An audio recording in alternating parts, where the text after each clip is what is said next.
আসসালামু আলাইকুম। আমের রাজ্যে আপনাদের সবাইকে স্বাগতম। আজ আমি চলে এসেছি রাজশাহী জেলাতে এবং আপনাদেরকে ঘুরে দেখাবো আমের বাগান।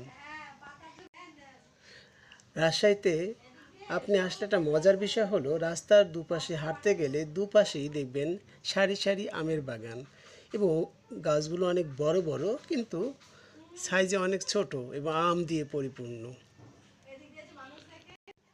রাজশাহীর অধিকাংশ লোকই আম ব্যবসার সাথে জড়িত। রাজশাহী জেলা শুধু আমের জন্য বিখ্যাত তা নয়, এখানে এছাড়াও লিচুর জন্য বিখ্যাত রয়েছে। রাজশাহী জেলা বাংলাদেশের উত্তর পশ্চিম সীমান্তের একটি জেলা ও বিভাগীয় শহর। এই রাজশাহী বিভাগের একটা অংশ কিন্তু রাজশাহী জেলার সদর দপ্তরও অবস্থিত।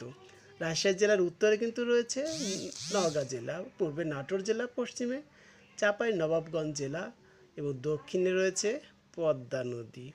ভারতের পশ্চিমবঙ্গ রাজ্য এর কাছাকাছি রয়েছে।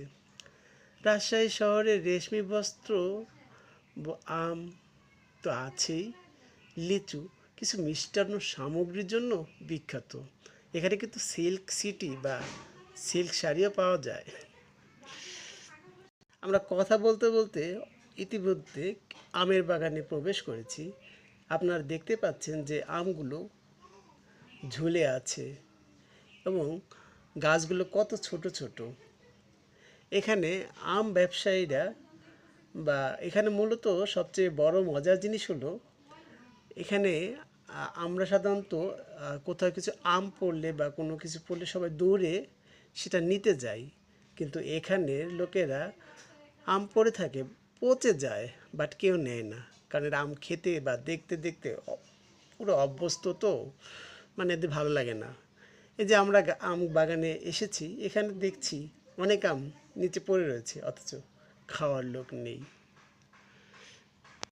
সারি সারি আম বাগান দেখতে কত ভালো লাগছে এবং গাছ ছোট কিন্তু আমে পরিপূর্ণ।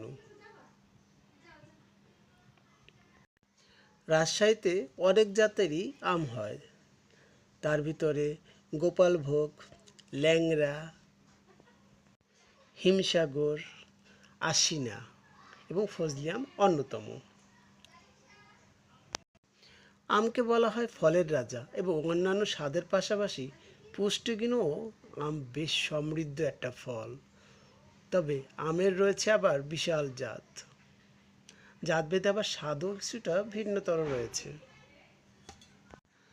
তবে আপাত দৃষ্টিতে কোন জাতের আম স্বাদে সেরা সেটা আমি বাদই রাখলাম, কারণ মানুষভেদে আমের স্বাদেরও ভিন্নতা রয়েছে। তবে আমাদের দেশের মানুষের পছন্দের তালিকায় 10 জাতের আম রয়েছে, তার ভিতরে গোপালভোগ, হিমসাগর, ল্যাংড়া, লক্ষণভোগ, হাড়িভাঙা, আমরুপালি, আশিনা, ফজলি, কাটিমন, এই জাতীয় আমগুলো আমাদের দেশে সচরাচর পরিচিত এবং জনপ্রিয়।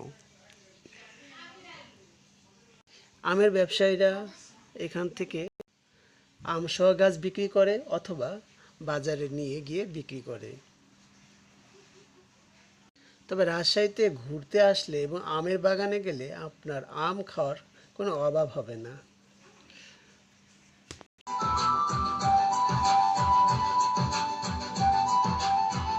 এতক্ষণ থাকার জন্য সবাইকে অসংখ্য ধন্যবাদ।